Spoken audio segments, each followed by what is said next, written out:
Gimana nih Sobat Kicau? Udah tahu kan sekarang perubahan iklim itu gimana? Di video sebelumnya, kalian udah tahu nih dampak-dampak dari perubahan iklim buat lingkungan kita. Apakah dampaknya sampai situ aja? Nyatanya enggak. Perubahan iklim juga bisa berdampaknya lebih besar loh. Salah satunya bisa ngedorong jutaan orang menuju kemiskinan.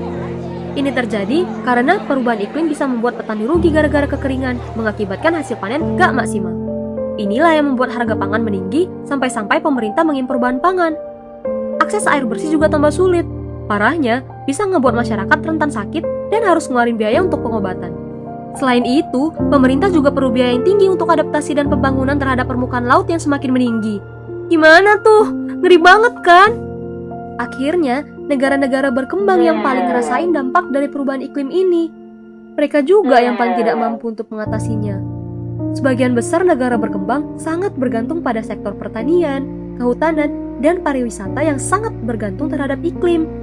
Bisa dibayangkan kan, apa yang akan terjadi pada mereka ketika sumber mata pencaharian mereka terganggu?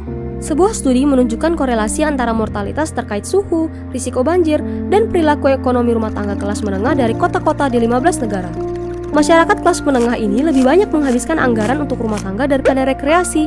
Ini ngebuat harta mereka semakin berkurang karena harus digunakan untuk perlindungan dan pemulihan dari perubahan iklim.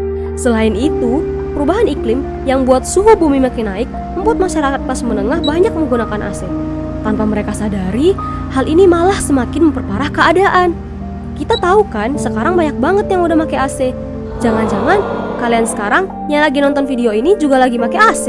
Walau dampak perubahan iklim dapat dirasakan oleh semua orang, beban yang dirasakan setiap orang itu berbeda-beda.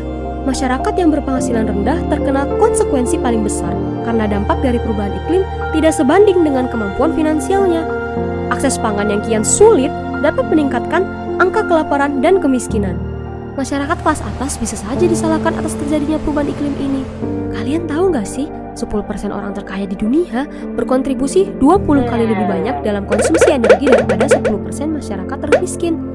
Hasil riset dari jurnal Environmental and Behavior tahun 2017 menyatakan bahwa orang kaya pro lingkungan bertindak secara ekologis yang kurang berdampak. Mereka kerap berpikir bahwa emisi karbon yang dihasilkan dari penerbangan pesawat dan mobil pribadi bisa terbayarkan dengan menanam pohon saja. Padahal nggak semudah itu loh. Kita di Indonesia sangat rentan sekali terkena dampak perubahan iklim. Kekeringan, banjir, kenaikan temperatur, sampai kenaikan permukaan air laut yang membuat beberapa kota besar di Indonesia diperkirakan akan tenggelam. Sebagai negara agraris yang sangat bergantung dengan sumber daya alamnya, perubahan iklim tentu ngebuat Indonesia kerasa banget akan dampaknya. Tapi tenang aja Sobat Kicau, itu semua bisa ditanggulangi kalau kita mengurangi penggunaan energi yang berlebihan, seperti dengan mengurangi penggunaan kendaraan pribadi, contohnya menggunakan transportasi umum. Kita juga bisa nanam pohon di sekitar rumah, biar lebih adem dan nggak perlu pakai AC lagi. Kita juga harus mengurangi penggunaan plastik, bukan hanya sebagai tren loh ya, tapi sebagai gaya hidup. Selain itu, pemerintah perlu melakukan regulasi yang ketat untuk menghindari eksploitasi hutan. Nah, dengan menjaga hutan, perubahan iklim akan jauh lebih terkendali. Nah, pada akhirnya, hal ini bisa membantu pemerintah nggak ngeluarin banyak biaya akibat perubahan iklim. Ekonomi masyarakat pun jadi lebih terjaga, dan kita nggak bakal kepanasan lagi deh. Ayo kita sama-sama bergerak untuk terbebas dari perubahan iklim ini. Untuk kita, untuk Indonesia, dan untuk bumi tercinta. Dah!